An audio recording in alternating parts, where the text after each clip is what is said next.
Salam Elşən doktor. Elşən doktor, Nolu Diaqnostik Müalicə Mərkəzinə son vaxtlar müraciət edən xəstələr baş ağrılarından şikayətlənirlər. Bunun üçün siz nələr deyə bilərsiniz, nə deyə bilərsiniz? Məmnuniyyətlə. Hər kəsə salam, əziz izləyicilər. Deməli, baş ağrısı ən geniş yayılmış bir simptomdur və xəstələrin ümumi ailə həkimlərinə müraciət etdiyi 10 amillərdən biri həmin baş ağrısı sayılır.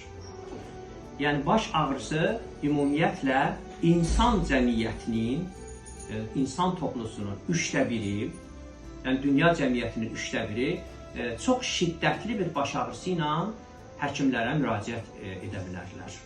Baxmayaraq ki, baş ağrısı çox vaxt xoş xassəlidir, amma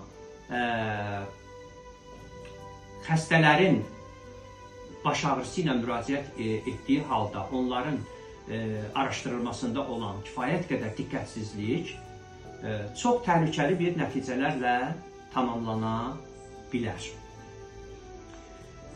Baş ağrısına düçar olan bir xəstənin araşdırılmasında ən mühüm bir hissə xəstələrdən dəqiq və uyğun, münasib bir anamnezin toplanmasıdır. Yəni, biz çox dəqiq bir tibbi tarixçə toplamalıyıq və belə bir halda biz dəqiq diaqnoza qədər xəstəni araşdıra bilərik.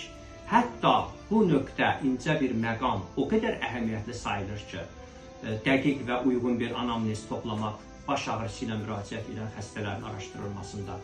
Bizim müasir əsrimizin ən nüfuzlu və ən böyük nevroloqu belə deyir ki, əgər baş ağrısı ilə müraciət edən xəstənin araşdırılmasında 30 dəqiqə əgər vaxt sərf etsəniz, bunun 29 dəqiqəsini məhz xəstədən öz dili ilə dəqiq və uyğun bir anamnez toplanmasına ayırmalısınız. Sadəcə 1 dəqiqəsini xəstənin müayinəsinə vaxt sərf etməliyik. Baş ağrıların növlərinə, klassifikasyonuna bir işarə etmək istərdim. Baş ağrıları əsasən 2 ilə bölünür. Birinci tip baş ağrıları primary, baş ağrıları ki, geniş yayılmış birinci növ baş ağrılarında migren, ikinci tansiyon baş ağrısı və üçüncü klaster baş ağrısı və nevralgi trigeminal və digər sefalgiyalar qərar tutur. Amma ikinci növ baş ağrılarında. İkinci növ baş ağrılarında bir çox səbəblər ola bilər. Məsələn, baş və boyun travmalarına aid olan baş ağrıları. Boyun və beyin damarlarının pozuntularına aid bağlı əlaqəli olan baş ağrıları və baş beyni işğal etmiş kütləvi patologiyalar, məsələn, tumorlar baş ağrılarına səbəb ola bilər.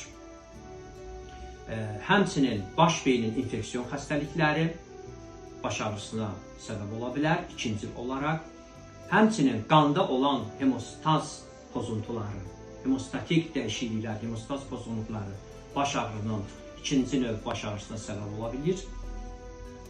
Və eyni zamanda bir sıra üz ağrısı ilə bərabər baş ağrısına səbəb olan bir sıra, məsələn, sinusda, üzdə, burun, qulaq, gözə dair olan, bağlı olan bir sıra pozuntularda baş ağrıları ola bilər və sonda da bir sıra psixoloji pozuntular belə baş ağrısı icad edə bilər.